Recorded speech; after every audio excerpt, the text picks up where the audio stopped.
బెళగావిలో Congress party working committee సమావేశం కాసేపట్లో ప్రారంభం కానుంది. పార్టీ జాతీయ అధ్యక్షుడు మల్లికార్జున ఖర్గే, కాంగ్రెస్ లోక్సభ పక్ష నేత రాహుల్ గాంధీ, వివిధ రాష్ట్రాల ముఖ్యమంత్రులు, ఏఐసీసీ సభ్యులు, మాజీ కేంద్ర మంత్రులు, ఎంపీలు ఈ సమావేశానికి హాజరయ్యారు.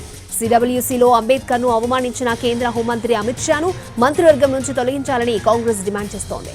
అమిత్ షా వ్యాఖ్యలపై సీరియస్ గానే చర్చించనున్నట్లు ఆ పార్టీ నేతలు చెప్పారు. శుక్రవారం జై బాపు, జై భీమ్, జై సంవిధాన్ ర్యాలీ నిర్వహించనుంది కాంగ్రెస్.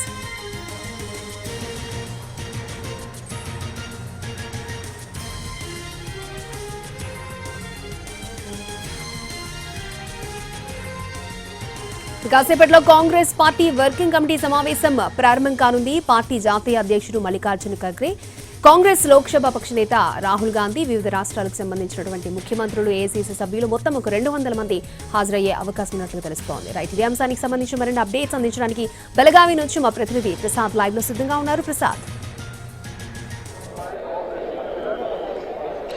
బెల్గాం పట్టణంలో ఉన్నటువంటి తిలకవాడి ప్రాంతంలో మనం ఉన్నాము. తిలకవాడిది వీర్ సౌద్ పబ్లిక్ పార్క్. ఇది వీర్ సౌద్ పార్క్ ఆ రోజుల్లో అంటే 1924 డిసెంబర్ 26, 27 ఈ 2 రోజుల్లో కూడా ఇక్కడ తిలకవాడి ఈ ప్రాంతంలోనే మహాత్మా గాంధీ అధ్యక్షతన ఈ ఏఐసీసీ సమావేశాలు జరిగాయి.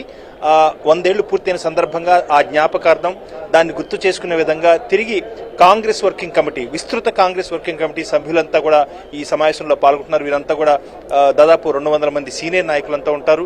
అన్ని రాష్ట్రాల ముఖ్యమంత్రులు, అన్ని రాష్ట్రాలకు చెందిన పిసిసి అధ్యక్షులు, కాంగ్రెస్ పాలిత రాష్ట్రాల ముఖ్యమంత్రులు, పార్లమెంటరీ పార్టీ కార్యవర్గం, అదేవిధంగా ఇతర సీనియర్ నాయకులంతా కూడా ఈ కార్యక్రమంలో పాల్గొంటున్నారు. ప్రధానంగా ఈ సమావేశం ముఖ్య ఉద్దేశం దేశంలో నెలకొన్నటువంటి పరిస్థితిని సమీక్షించడంతో పాటు ఉన్నటువంటి పరిస్థితులకు అనుగుణంగా కాంగ్రెస్ పార్టీ భావజాలం ఏ రకంగా ఉంది, గాంధీ సిద్ధాంతాలకే కట్టుబడి ఉందన్న ఒక సందేశాన్ని దేశ ప్రజలకు ఇవ్వాలనే ఉద్దేశంతో ఈ సమావేశాన్ని ఏర్పాటు చేయడం జరిగింది.